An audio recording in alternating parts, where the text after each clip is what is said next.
So today we will talk about the depth of inspiration versus the width of influence. In Bali, which is the so-called influencer capital of the world, there are a lot of people who are looking for a width of influence because they think that eventually getting this width, getting more eyeballs, getting more collaborative projects because you have more eyeballs will make them happier, will make them joyful.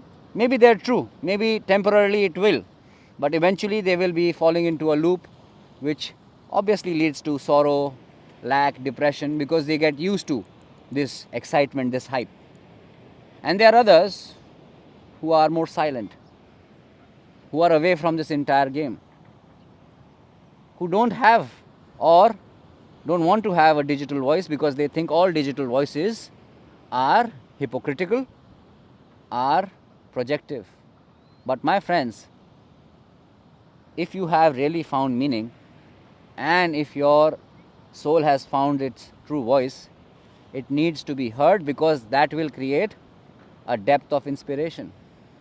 And even if you have 300, 400 deep people who follow you, subscribe to you, they will really transform themselves listening to you, and then they will transform another 300, and those will transform another 300, and then you can reach through your oneself millions of people. But if you are merely doing it the masala way, the Logan Paul way, hype, dopamine, excitation, silicon, steroids, craziness, TikTok 5 seconds, selling your soul for virality, then you might reach 1 million people who are equally shallow that they give importance to such stuff. You won't change their lives. You will give them one moment of excitation which will make them used to excitation and make them live a life of imbalance and misoptimization because their standards of expectation out of life will be that 1 second of glory. So understand,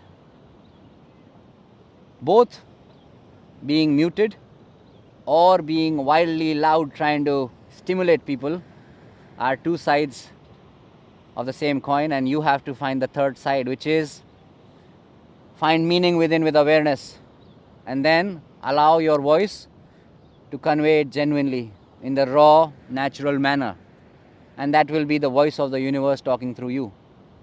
And if that happens, then there is effective, impactful change in the way the world is.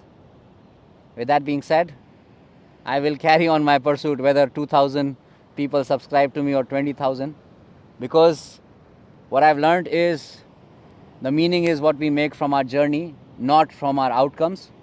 And for me, holding space for people to reach their specific highest potential holds a lot of meaning, whether I do it in person or digitally. Here's wishing you your highest potential.